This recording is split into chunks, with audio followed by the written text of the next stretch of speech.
omenanyi popi driver jailbreak gbanye ukwu n'ala ka ọ pụọ ọ gbara anyị rọfuo penalty bodo ya wesolu ngwa zi ya red card ka ọ pụọ onye popi onye chandu mepere ya windo ka o si baka ya dị n'ala okwu ọzọ ma ọzọ ome ọzọ kwa ọzọ iko ya ejula oruola last bus stop ya ka ọ pụọ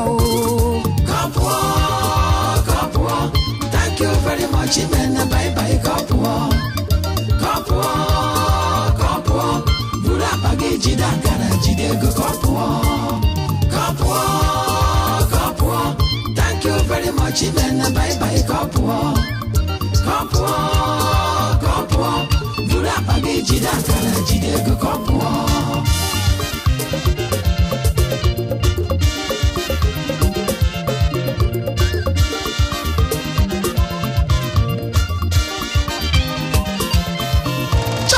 ụwa nke asef ole nnọọ ihe a ga-ememeta ụwa ka ọ wụrụ ebe obibi ga-enye mmadụ obi ruo ala lenụ Chineke kechiri ụwa chọọ ya mma were mmadụ mee supervisor na foreman o merenu mistake mba Chineke anya anaghị eme mistake at all ngwa lenụ na otu ndị anyị họpụtara ka ha haziere anyị ọchịchị ka ihe niile na-aga n'anya ya n'anya otu Chineke siri chọọ jiri rụzie nga ahụ na-aghọrọ anyị nsogbu ka nsogbu ma na-ajụ unu ndị politicians ugbu a unu chere na aka unu ji achịga ugbu a ọ wụrụ aka ndị mbụ chere achị jiri chịa unu gara amata na politiks wa ahịa mmadụ dị ndụ n'azụ sanụ m ya otu unu ji ahịrị ọgụ ụmụ ogbenye ala hụ na prọpati hụ ndị ọzọ n'anya ike weta aha gọọmenti bọtụ for private use nnụ asọghị otu ndị mbụ jiri mee by na ama anyị niile akwafe ndị ofe mmiri ọwụ ya ma ndị forgery certificate ma ndị na-agbajighị chọkụ adum zagacha excellency too n'anya ike no wonder education anyị na jiri otu ọrịa mmadụ ọ ga-enye ihe n'onwe ha ekwu ọzọ eme ọzọ aghọọla the order of the day ha sịkwa gị guzo gbalagakwa ha gbuo okpom n'ọhịa ha pụta n'ụzọ bịa jụwa onye na-egbu ihe ekwu n'ụtụtụ dịkwa iche na ihe a ga-eme n'ehihie and ka plan gakwa a ga-eme n'abalị chai afọ ikpọla ahụ demokrasi no respect for rule of law due process gbakwa ọkụ onye wu human rights kọtụ nyegodo ọda ha ma ụsọ mere ihe emegara chai demokrasi ndo mmadụ aghọzie atụrụ nyụrụrụ ike ya chee na ya na-emegbu onye nwe ya ụghọ nkịta tọrọkpa anya nwere ya n'olu ka ọmọ na ego ọha na eze ama họpụtara ka ejiri ọrụ ọha na eze ezigbo okporo ụzọ wuoro ha ezigbo ụlọ ọgwụ rụọ ezigbo skuul mee ka ndụ dịrị ọha na eze mma kama a ga-eti ya n'ọrụ dịka onye ozi kwesịrị ntụkwasị obi ebukọta ihe niile a fọjuo n'akpa nna fọjuo n'akpa nne fọjuo n'akpa ndị ọgọ fọjuo n'akpa ụmụ na ụmụ afọjukata ihe niile akpa niile ju ama ịga na plenu jem ala bekee on official visit uche ugbu agụwa ya ọkwa eruzi ebe ahụ akụpụ otu akaụntụ na-enwe ikwu na ibe mara aha ya wega ya nga ahụ pụta see foto wit ndị ọcha na yọma ntụrụ official trip abalị abụọ ka atọ ya kpọọ press conference gwaanyị so overseas partners na-abịa ikekwe ka ọ na-ekwu ya otu onye ọcha mere spy ọha ya tara n'ụzọ eweli aka elu sọ ọwa eziokwu anyị ga-ajụ na onye anya nọkwa anyị n'ama mana ilegharịa anya my brother ị ga-ahụkwa the same people tụra gị vote defend ya the same people ahụ ukwu maka gị na ọ na-anwụ ma mmiri ihe n'ezi naanị ka ịbanye ka ha na-anwụ n'agụụ still ga-ekechi obi chai ha gbarụ ihu gị mata na ha amatala onye ewu ga-agbapụ je grade m ụzọ ka ha filie na something mega but nothing mega otu afọ abụọ afọ atọ aka nọkwa n'otu okporo ụzọ egwuwasị mere ọha na eze okporo ụzọ agaghị aga pọtọpọtọ chai amaracha m ihe ụwa jiri eketekuru mmiri iche na mmadụ wee wu ekwa ọ dị gị ka ndị adịli na-egwucha ndụ ma enwe onye nwere ụbụrụ nghọta ọkwanụ ya kọntraktị niile aga inyegacha naanị gị mgbe ị na-eji akwụ ụgwọ na ego le na-ekwo a naanị gị ma kọntraktọs enweghị aha ọ dịkwanụ ka e nwere adreesị nna ata bụ gagwụlo ka ọ pụọ omenanyi popi driver jailbreak gbanye ukwu n'ala ka ọ pụọ ọ gbara anyị rọfuo penalty bodo ya wesolu ngwa zi ya red card ka ọ pụọ onye popi onye chandu mepere ya windo ka o si baka ya dị n'ala okwu ọzọ ma ọzọ ome ọzọ kwa ọzọ iko ya ejula oruola last bus stop ya ka ọ pụọ thank you very much man bye bye ka ọ pụọ buru akpa gị jide akara jide ego ka ọ pụọ thank you very much man bye bye ka ọ pụọ onye eze China Road ọrị nne onye ọzọ mụ ihe ma ọwụ naanị gị ekwa agwakọta simenti na aja na-eji eme plasta ụlọ awụkwasa n'elu aja ejiri kụọ flawa kpọọ ya okporo ụzọ kolota ọka mma n'anya echi na nwanne echi ya yaba n'ihu gị n'ihu mbadamba. But meanwhile, akwụọla kọntraktọ no name no address 100% up front ego na akpọ aha. Mmadụ na-egwu mmiri a na-ahụ okpurukpu azụ ya anya o nwere n'isi ihe niile nrụ anọ n'ihu gị na-emebisi ya wụ nga mmadụ mega ụmụnna ya ka ọpị. Yes. Maltreating my people. Onye isi kwu anyị na-anụ ihe na-ekwu. Akwacharala m ụmụ skuulu niile akwarala m ha efe skuulu dọrọ ha sandals akwara m ha niile na China because onwe tela ọma ọrụ n'obodo a ọkwa ndị kwụga tax ebe all their lockers and stools I've made them import from China and ha niile nọ here now. Onwe kapịnta niile nọ here wa asụ anwụrụ ya kwa ndị na-ete na gị votu chai onye anyị tara bụọ n'obi kọmpanị ịkwagakwana ihe ndị adụga ihe ndị na China onye nwe eju ọnụ mmaji onye njụ ọnụ onye ga-asa m. Okay, come to think of it, ọkwa mkpụrụ skuulu 3 na 4 nweta ebochie ndị ka ọzọ nụ si nwa kwetesa nwa enwetara. Chai ụmụnna biko chaa nọ n'ụzọ ka ọ pụọ ebe na-atụchasị tụwara Chineke before God and man mana otu awụ na-eji. Nna Alexander sị onye chefuru ochie onye ji ọhụrụ enyekwara ya kemgbe anyị mere awụ ihe ọ na-awụka ugbu ndị na-eji ọchị eme njọ mara na ihe obi awụrụ ọzọ ọkwọ m n'azụ ụkwụ na-eru m ala biko kwọ ha mmewere ụkwụ m gama. Bọtọ onwe ihe mebụrụ mmadụ ahụbeghị m ihe mebụrụ mmadụ ka public position ọ na-agba mmadụ n'anwụ onye ukwu na onye nta mụrụ otu onye ọwụrị ma Chineke ọwụwa oke fim ngwalianụ fak otu onye ji jak otu onye ji local gọọmenti otu onye ji internal revenue otu onye ji stilu nọrọkwa n'elu ya bụrụkwa efere agari anaka ụmụ ogbenye akawo. Hei ụmụnna na-ahụbekwa na otu anyị ji bịa eri na anyụgo were aka dụrụ ihe ga-egbu anyị dọgide onwe anyị. But Chineke thank God na time agwụra oge na-eji iri ụtọ na nkwa ụgha aghata ndị ka anyị na ụgha agaala oge na-eji Stalin ndị more you look less you see ndị OBT na one chance aghọgbu ndị ka anyị ọ gaala obodo asaala anya ọwụwo mgbede egwoga ma otu ihe ọwụ n'okporo ụzọ azụ obodo agwọtọ ahapụghị ebe ndị mmadụ ubi jiri n'ime obodo apụta n'okporo ụzọ awụrụ express sarụga ụlọ ọgwụ ndị na-ama aka akọga a na-akụ aka ọwụnụ show ka emege so ọ na-awụ ndị ọrịa ndị eri wik na trekiri miles jem express onyekwa ga-ese tinyere nkịta nri ọ ga-eri na were apịpịa che ya. But come to think of it ọwụdo onye mụọ nwa gọọ ya ebeli ya ebe nụnụ ọwa arụchie họọlụ okporo ụzọ kpọ ya ụlọ ọgwụ ya ghọọ ya otu mkpụrụ fensik anọghị nga ahụ ma ya fọkwa stetoskopu ijikwa n'ụsọ ụlọ ọgwụ ndị kemgbe nụ anụ ome aṅa ka o wee huru asa n'ọrụ anyị ashaala anya.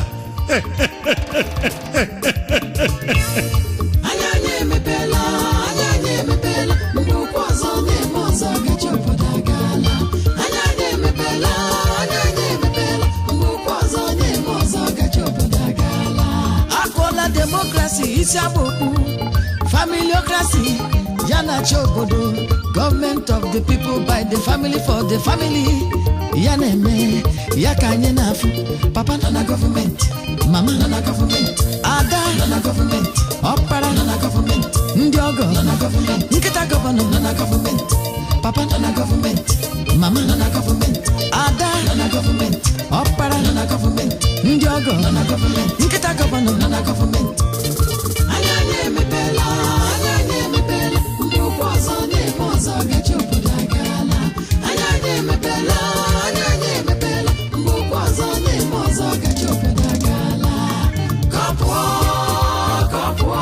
Thank you very much, man. Bye bye, Kopua. Bura bageji da kara jidego Kopua. Thank you very much, man. Bye bye, Kopua.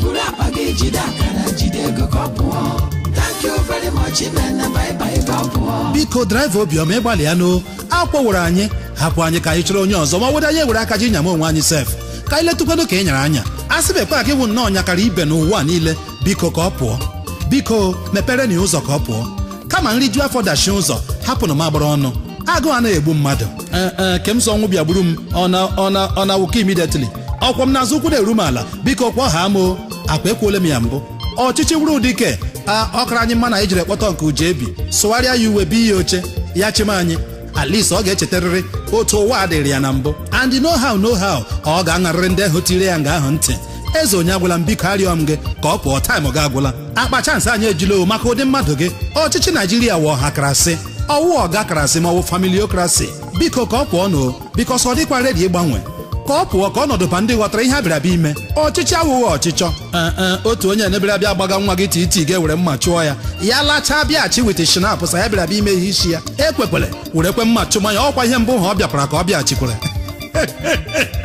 uche agụwa ya ọkwa chetakwanụ before God and man 4 years before God and man n'elu ọta nsọ Chineke biko ka ọ pụọ nụ ka ndị omenala doro anya bata ndị na-aga anọ n'ọfịs tụmọda si eze ndị obodo jiri aka ahụ họpụta ọrịtuo for your own selfish reasons onye kwuo emefuo ya biko nụ lanụ m n'azụ ka ọchịchị onye kwuo uche ya were ọnọdụ ewepụgasị anyị nọ n'ụlọ ebe mụrụ anya etiga akpọga mgbe a na-abọshọn aghọ ọnụ omenala kemgbe homosexualism na lesbianism na ịghọ na ihe mmeje kemgbe Chineke ekwekwuru ihe ọjọọ makwasị ewepụga amara nke Chineke and anyị tụrụ na vote to defend ya sọpọtụ ọwite ego anyị chọkwara ịdọtatara anyị iwe nke Chineke ihe enume n'obodo Sodom na Gomora nakwa irepiti onwe ya ebe chapter 2 biko ka ọ pụọ ka ndị ga-akwụ kọntraktọs ụgwọ bata ndị ga-enye kọntraktọs ndị Igbo ọrụ kwụọ ha ụgwọ na-awụghị iri kpọ ha mee ha ogbenye mgbeghiri den family member ma ọwụ ndị ugwu bịa enye ha ọrụ kwụọ ha 100% up front ụfọdụ ewere ego anyị sef mụ isi n'ọhịa n'ihi mistake otu onye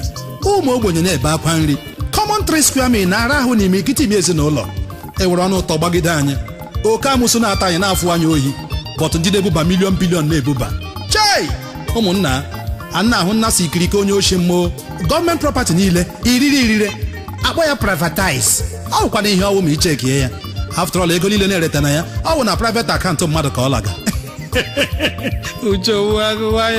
e were họteelụ gọọmenti enwewere ya isi ya nwụọ pee ke ha ebilie bọta ọnwa mgbe nta ọ gaghị adịgide ọ bịara nga onye abịagbukwule ya so that yalama mkpụmkpụ agaghị apụ ya n'azụ biko ka ọ pụọ ụmụ yut annowunu tishu eyuzo na atụfuo kwa aka ọwụ nnọ na-atụ vootu protect ya meekwa aghara ịgha nọ n'elu ya but echigharịgoro akwụma graduate nnụ 20,000 n'ọnwa ndị ka na-agaghị skuulu sorry adụọna nnụ black and black bige nna egbe ntụ na ọkada nna aghọ vigilante security ọnwa gwụ 4,000 naira onye na-aga ama na-eji otu si ya ghara bọtụ nkịta nọ n'ụlọ gị na-eri nri 50,000 naira everyday agba private jet esi eje ala bekee for treatment with visa bọtụ ndị keke ndị anyị ji mee kampenu na kembụ nọkwa nga aha anọbekwa rebe m anya ekwugharị ka ndị eriri eri even anya ghakwara stika second term n'azụ keke ha ugbu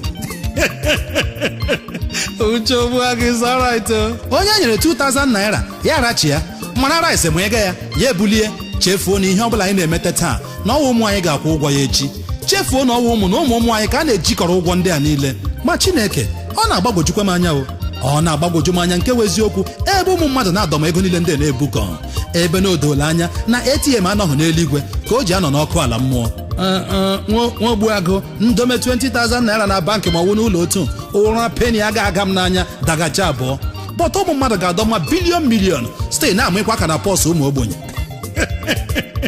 bụrụ nna ma n'isi stil werekwa ụkwụ na-akpị eju kwụọ ndị ọrụ gị ụgwọ mba severances na allowances ndị ọrụ kwanụ husai ka ije na ụmụ ogbenye ofe esiri hụgara eji hụ n'aka mba filantrọpị ọgwụkwana anyị nụrụ n'ime nkọ olenga wọshi efu 1 million kilomita road ka arụchara na arụrụte ha n'ama nna anarụrụ ya na mbara eluigwe a sịkwa mma jụọ free education ka enyeghị ụmụ anyị na-adasị external exams ọwụkwa ndị ọma ya UBE na-arụ ndị ọzọ na-eri otuto nwoke lụcha ọgụ nwaanyị enwere akụkọ the more you look the less you see wọshi biko were anyị ọwụ mistake but ugbu anyị amatala onye ewu in fact ị karịrị ihe asị na ịbụ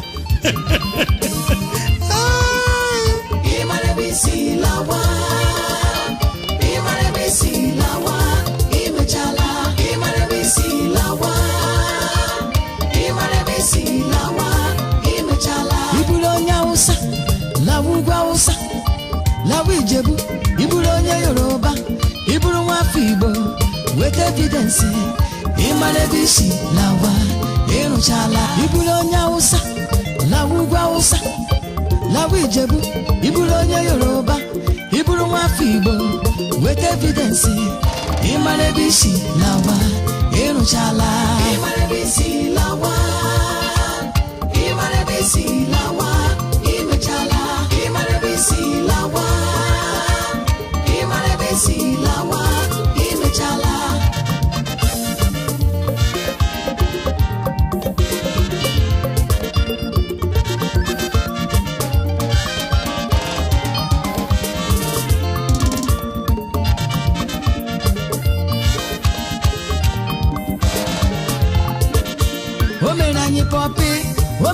Poppy, driver jailbreak, gbaa ya ụkwụ n'ala ka ọ pụọ. Ọ gbara anyị rọfuo, penalty, bodo ya whistle ngwa zi ya red card ka ọ pụọ. Onye Poppy, onye Chandum, mepere ya window ka o si baka ya dị n'ala. Okwu ọzọ ma ọzọ, ome ọzọ kwa ọzọ. Iko ya ejula, o ruola last bus stop ya ka ọ pụọ. Ka ọ pụọ. Thank you very much, man. Bye bye, ka ọ pụọ. Bula bagi jida kara jide go ka ọ pụọ. Thank you very much, man. Bye bye, ka ọ pụọ. Bula bagi jida kara jide go ka ọ pụọ.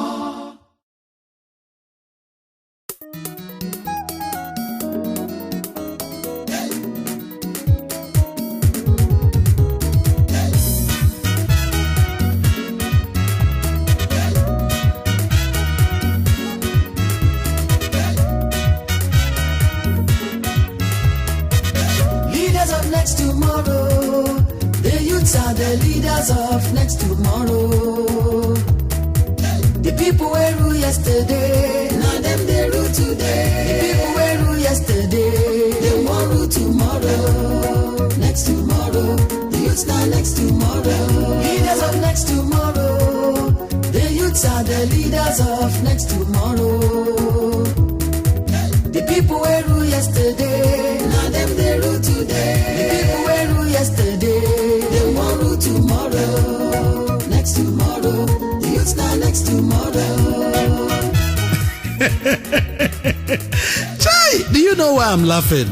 It is very, very funny. Very, very funny. But you and I know it is a white lie. White lie, especially in Nigeria. The leaders of tomorrow are the youths. A very popular saying, the youths are the leaders of tomorrow. But when is that tomorrow? My small son asked me, Daddy, is today that tomorrow you were talking about yesterday?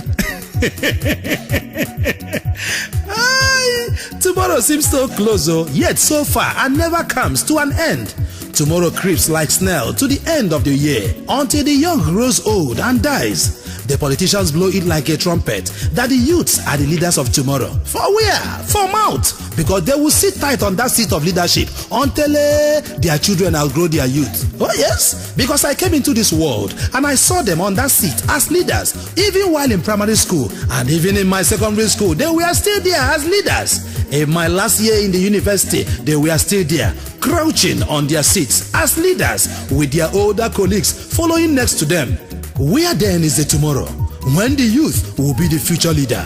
Have you ever seen a successful leader who has no succeeding disciple? How then will the youth become a leader tomorrow when he has no mentor in leadership? Oh, youths of Nigeria, wake up from your slumber, shine your eyes and see the handwriting on the wall. For how long will the old politicians continue to deceive us, calling us leaders of tomorrow without letting us see the tomorrow as youths? We don't need a Jeremiah to tell us that these old people have no plans to give us the chance to be leaders. Or who knows, maybe the youth may be waiting to be like Ezekiel's dry bones before rising to the realities on ground. But why don't you ask yourself this question, jokes apart? When and how will the tomorrow come? I mean the tomorrow we are waiting for. Maybe after later. I mean when they must have dropped their khaki and their gun, only to wear agbada or suit to pick up broom or umbrella, sweeping the rubbish things they accumulated under the carpets just for us to choke up tomorrow. Don't you know that when a visitor comes to your house carrying a blanket and pillow, obviously he has no plans to leave that house that same day? Oh yes? When are you expecting the tomorrow to come? When are you expecting the tomorrow to come? Is it when their over-dyed hair that has turned to overall white has receded to the back head? Who is sure? Nobody is sure. Because tomorrow they may change their minds, drop this broom at a point and pick up a club to break into our tomorrow. Oh yes? Come on, Nigerian youths, rise and shine. The truth is that there is no other tomorrow for you than now. Tomorrow is just a time frame. It has no end. Let's go all out and search for honest old people who really want to see the youths as leaders of tomorrow. Not be formalto. Yes, the old who understand that a nation without youth is destined for extinction. Yes, Shine your eyes. Nigerian youths, the leaders we are looking for are easy to find. They are those leaders who choose the young ones to understudy them and follow their ways. Those elders who, like my grandfather, would always go to the village meetings with me while I was only 7, carrying his stool. Ho-ha! That leader who does not have any young disciple carrying his bag and marking his footsteps. Surely he hates the youths and he has no tomorrow. Sure, Nigerian youths, oh yay! Come, let us show him the way out. We cannot afford to leave him there till tomorrow. Today is that tomorrow that we've been talking about since yesterday. We must grab the tomorrow today so that the tomorrow will stop being a mirage for the youths. The ball is in our court. Oh, Nigerian youths, what else are we waiting for? Oh, how long? Oh, which time? Oh, which day? Conductor go be driver. Oh, how long? Oh, which time? Oh, which day? How are you to go be leader?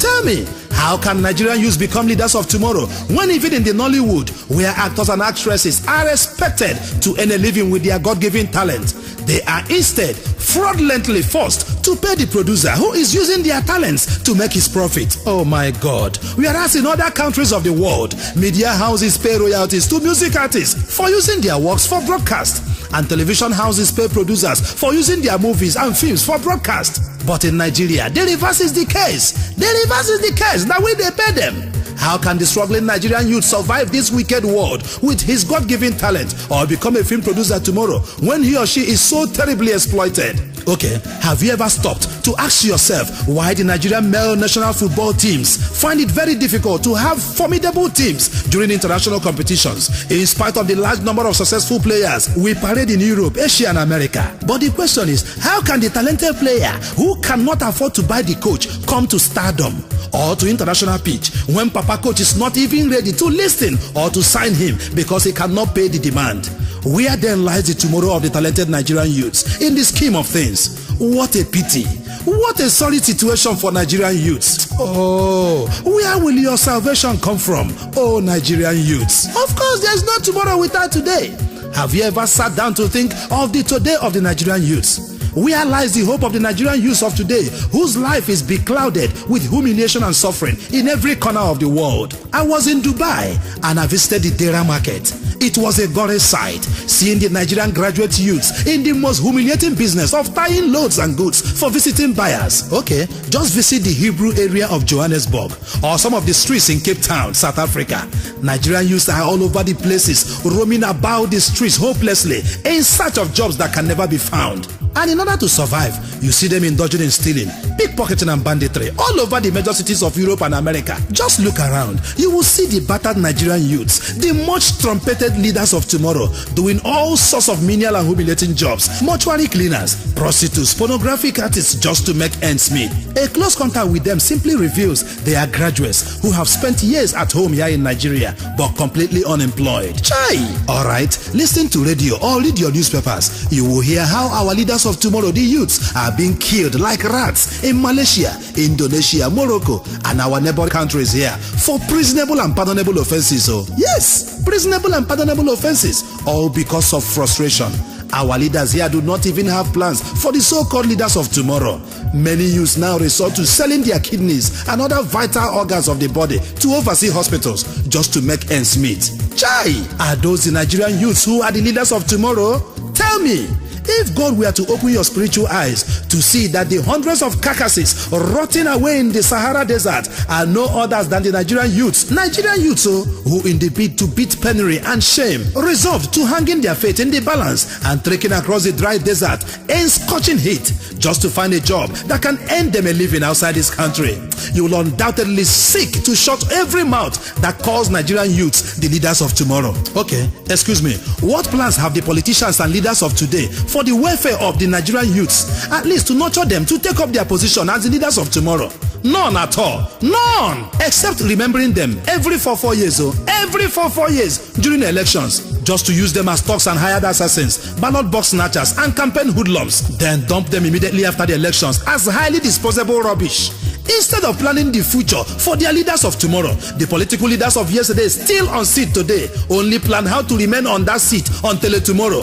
They make rules and policies that debar the youth from coming close to leadership positions. Oh yes, their plans have no strings to co-opt the youth into the scheme of things. But no. For what now? Rather they co-opt them into crime and immorality. Go to our universities. The old must die on seats are there, practicing and teaching the youth how to steal through sorting, and the forceful sales of handouts. They are there teaching and forcing the young girls, the mothers of tomorrow, into prostitution. And to protect their wicked plans, they form cultist groups for the young students. So right from the college, the acclaimed leader of tomorrow is thought to be a cultist, an armed robber, a gun runner, assassin, murderer, a rapist, and a drug peddler, addict. Oh my God, never you forgive them. Can you imagine? This same old must lead forever who render these youths useless, making it impossible for them to become leaders of today or tomorrow, will still go and surround themselves with these criminal youths to perpetrate their continued hold to power and authority forever. And I ask, on which seat of power again will the youth sit to lead tomorrow,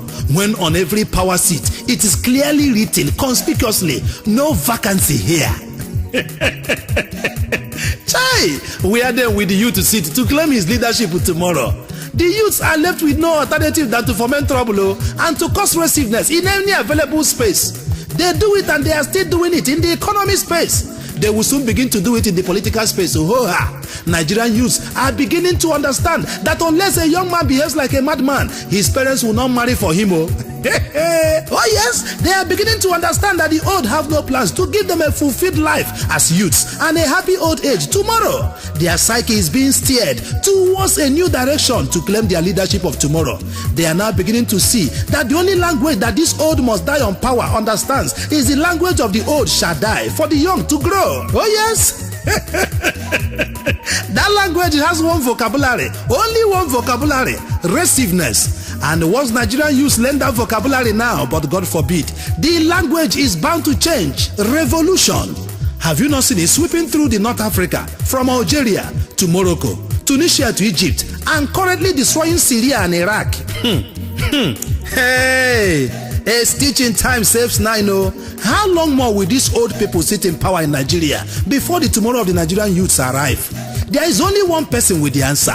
He is the oldest, but he loves the youth. Jehovah Almighty is his name. He has been standing, watching us, the old and the youth.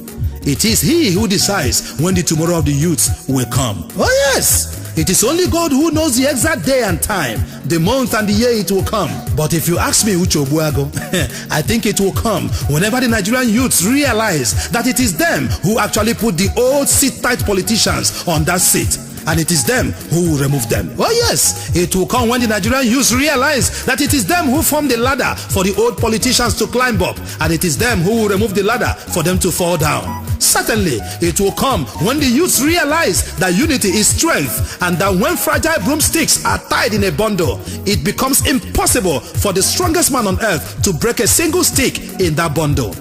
Then and only then will God usher in that tomorrow of the Nigerian youths and actualize that dream of being the leaders of tomorrow. Otherwise, what I'm seeing on ground now, I don't see any tomorrow. Walai, tori Ọlọ́run machi.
ka o si eme m o nwere ka o si eme m Igbo arapụghị omenala mebe omenelu nkọwa ka o si eme m n'ime obi ị ga-aghọta nkọwa ka o si eme m n'ime obi ị ga-aghọta o nwere ka o si eme m o nwere ka o si eme m Igbo arapụghị omenala mebe omenelu nkọwa ka o si eme m n'ime obi ị ga-aghọta nkọwa ka o si eme m n'ime obi ị ga-aghọta ụmụnna ndị Igbo gbakwanụ m otu m ga-esi aghọta onye dị ka m ochie mmadụ onye amụrụ mgbe ọsa na uze ka wụ naanị ndị jiri ime ọhịa mere stadiọm dimkpa ha ka m onye amụrụ naanị mgbe otu oke ọkpa wụ ihe nwere ikike ibe akwa n'ime nche abalị gịnị ga-eme m ga-eji aghọta ebe ụmụ ọlọrọ ọhụụ bịarala sụgharịa omenala Igbo isi njirimara Igbo aghọzie ihe eji eme akaja biko gwanụ m ihe unu chọrọ ka m ghọta gwa m obodo ọbụla ma ọ bụ mba ọbụla ị maara na-enweghị omenala a na-anụ aha ha anụ n'ụwa mba na-enweghị omenala ọ wụnụ mba nwụrụ anwụnụ pii isi omenala wụ n'asụsụ ha ma leenụ otu echiri asụsụ Igbo taa mere ihe egwuregwu ya na ala n'iyi ihere peni a na-eme ndị okenye anyị n'ala Igbo taa ha ga-emepe ọnụ gwa gị na nwa ha mụrụ n'ala Igbo anaghị asụlụ Igbo ịjụ ya ajụjụ n'Igbo ya saa gị ya na bekee I don't hear Igbo chai ihe ọjọọ chịtịrị m letukwelenu ọwụ onye nne ya na nna ya mụrụ n'ala Igbo birikwa n'ala Igbo na crossbeghị River Niger ma ya na-afọkwa ndị ka ebi outside ihere megbuokwe nne na nna ọbụla wụ ndị Igbo na-akwado nwa ha so na ọmaghị Igbo asụ gwado m ewepụghị asụsụ gịnị ka eji amatazi ebe isi n'ụwa m jụọ nwaanyị ha sị m gaa aghọta olekwana otu m si aghọta ebe unu kpọgidere omenala na isi n'ala no wonder masịkwanụ ihe politiks na-eji akparị omenala atọrọ ya atọ onye ọchịchị gọọmenti na-ga-atụghị m ụkwụ kpọọ ndị eze mitin nyekwe ha ọda so onye ọbụla abịara leti na a ga-anapụ ya mkpara ya ndị eze ama ụzọ were frọntọm bụ jeme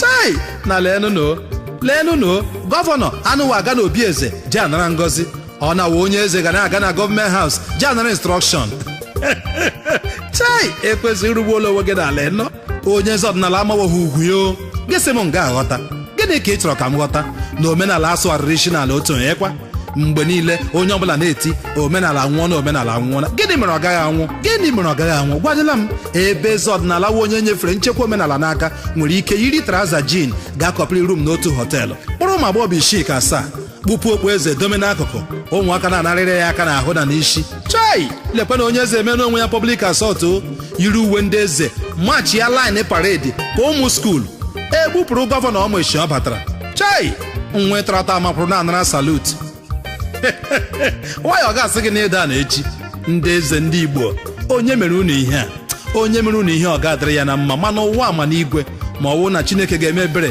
kwee ka onye ahụ baruo n'igwe ụmụnna m ndị Igbo ọkwa ihe ndị a ka m hụgao njụ ese ka m mara ihe na-eme asị m hapụọ na m aga aghọta ekwesịkwana m ịghọta atọl olekwana ebe m ga-esi aghọtawa ugbu a ebe unu niile kpebirile ịgbakọta aka ga egbuo omenala Igbo ngwa leenụ ọwụladị ọlụlụ di na nwunye anyị ihe eji akwanyere ndị Igbo niile ugwu so n'ihe ndị eji mara anyị dịka agbụrụ Juu ụmụ ọgwụgwọ oge ndị abịakwala bịa sụgharịa ya isi ọ dịkwa egwu kama a ga-ebuzu ụzọ lụọ nwaanyị n'usoro omenala bụkwa na ịgba nkwụ ma ọwa ibuzu mmanya nwaanyị bụ emume mbụ Jizọs Kraịst ọkpara Chineke bụkwa ụzọ gaa n'obodo Kenan na Galili dịka ezigbo nwa okorobịa Juu ndị ntorobịa kọmputa ugbu a asụgharịala ya isi ha na-ebuzi ụzọ gaa na chọọchị gaa gbaa akwụkwọ ma ọ wụ na kọt shizi ebe ahụ gawa na ke ndị ọgọ gaa ịgba nkwụ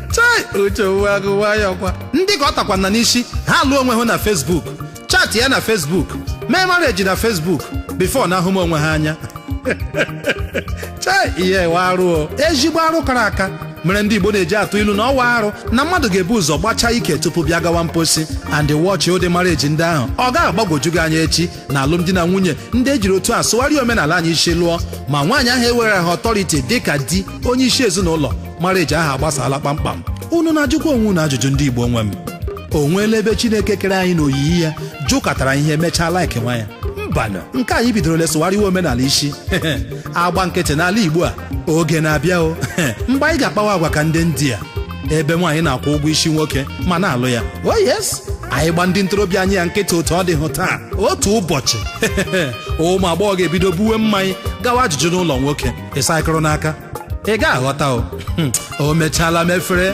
gị na ọzọkwanụ ka ọ fọdụrụ ebe nwa mpịrịkịrị nwa ntakịrị nwa agbọghọbịa ga-adị very bold ụjọ atụghị obi elu arịrị ebiri nna ya agadi nwoke aka n'isi akpọ ya my baby.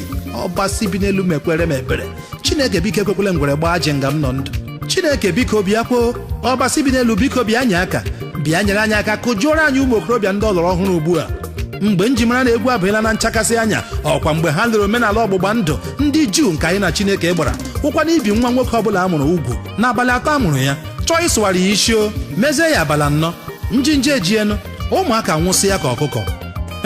Ha mata n'eziokwu na ọgbụgba ndụ Chineke na ndị Igbo kachiri ike. N'ụtụtụ echi, akwụkwọ ụlọ ọgwụ nọ n'ala Igbo nga nkwuo otu onye sị m agaghị aghọta.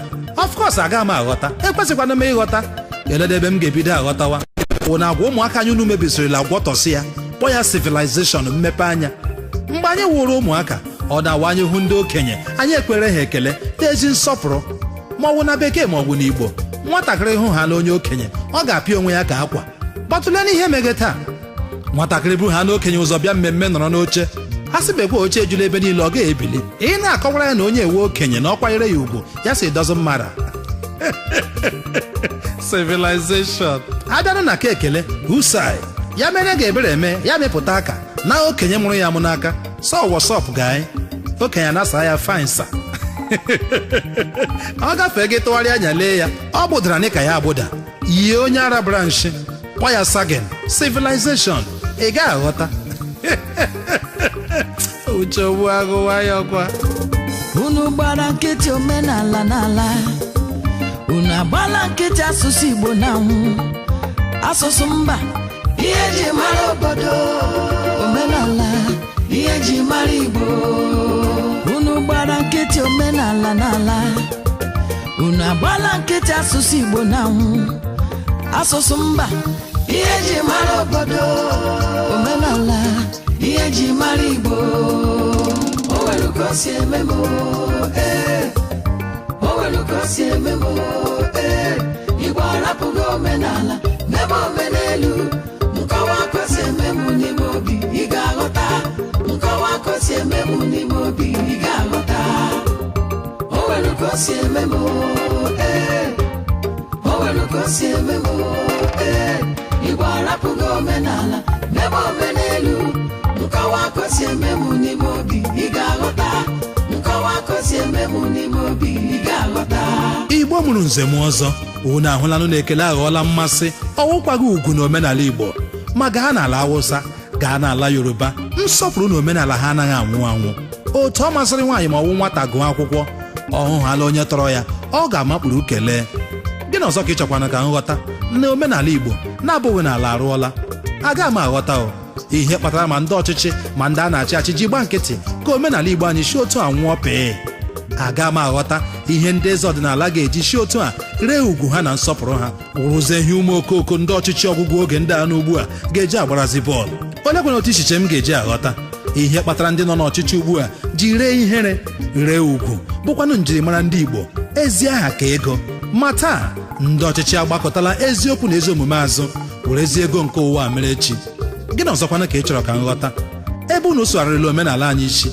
Yes, agaghị m aghọta o until unu edozigharị omenala anyị otu ọ dị. Oha! O nwere ka o si eme m, o nwere ka o si eme m, Igbo arapụghị omenala mebe omenelu. Nkọwa ka o si eme m n'ime obi, ị ga-aghọta. Nkọwa ka o si eme m n'ime obi, ị ga-aghọta. O nwere ka o si eme m, o nwere ka o si eme m, Igbo arapụghị omenala mebe omenelu. Nkọwa ka o si eme m n'ime obi, ị ga-aghọta.